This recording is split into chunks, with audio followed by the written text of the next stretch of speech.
Sometimes, greatness starts in the weirdest places. Take ramen, for example, that steaming bowl of happiness that fuels students, night owls, early 2000s emo punk bands, and broke anime protagonists everywhere. Our story dates to the 1880s, in Yokohama, Japan, a buzzing port city where Chinese traders showed up, bringing all kinds of mysterious treasures. Among them was destiny itself. They called it ramyeon, meaning stretched out noodles in Cantonese. However, Japan took one look at it and said, I don't think so. You know what? We're calling this thing ramen. And just like that, the saga of Japan's most iconic comfort food began. Now, ramen wasn't like its older cousin udon, Japan's classic, thick, soft noodle that takes its sweet time cooking. And from what I'm told, contrary to popular belief, are not made with buckwheat. Instead, ramen cooks lightning fast. Think of it as the speedrun version of noodles, made with egg and has that perfect chewy bite. Pair it with a hot broth, maybe soy saucy chicken, miso magic, or a hearty veggie mix, and you got yourself a dish so delicious, it will drive your senses wild. Oh, and of course, you can top it off with basically anything. Slices of pork, seaweed, green onions, or maybe a soft-boiled egg or two. And congratulations, you've just unlocked ultimate flavor form.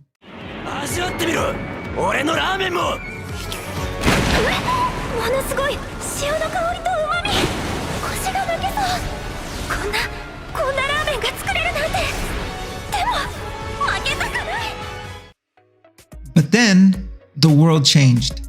And here's where the story gets really interesting and kind of heroic. After World War II, Japan was in rough shape. Food was scarce, people were hungry, and ramen was one of the few warm meals folks could get. People lined up for hours just to get a bowl of ramen, and just when the world needed him the most, that's when he appeared.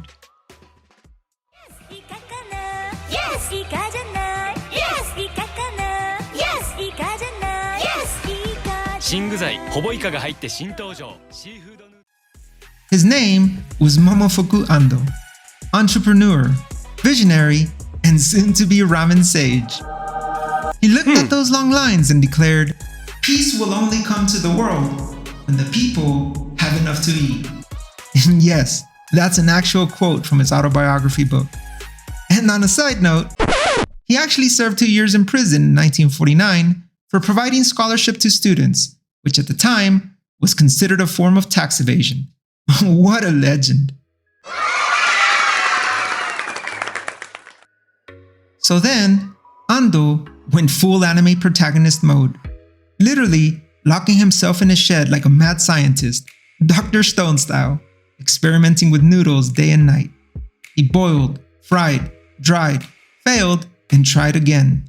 He went on a true ramen training arc, until one fateful day in 1958, he finally cracked the code, establishing Nishin Food Holdings Company and introducing the first ever instant ramen flavor to the world, chicken ramen.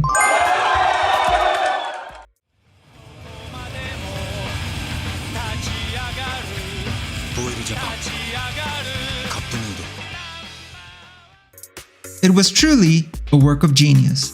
Just add boiling water, wait a few minutes, and boom, done. Instant happiness in a bowl.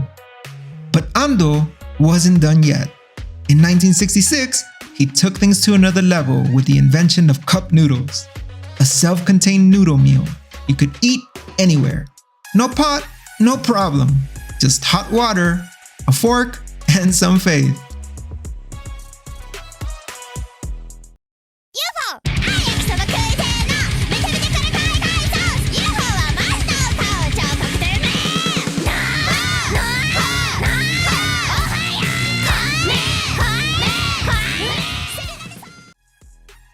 From there, ramen took over the world. From Tokyo to New York, Mexico City to Oslo, where apparently People top it off with pear vinegar and pickled plums. Because why not? It does sound good though. In the US, ramen has become the ultimate survival food for students and workers alike. Today, entire museums honor Ando's creation, places where visitors can design their own instant noodles just like he once did. Ando sadly passed in 2007, but the legacy he left behind reshaped global food culture, proving that innovation doesn't always come from wealth or power, but from the simple desire to make sure no one goes hungry. So next time you're slurping noodles at 2 a.m., staring into that cup like it's the elixir of life, remember this: you're not just eating instant noodles. You're part of an epic legacy, born from hunger, forged by passion, and seasoned with soy sauce and dreams. This is the way of ramen. Thanks for watching.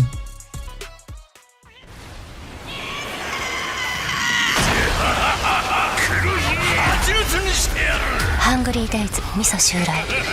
意志は受け継がれる。これでも食らえ！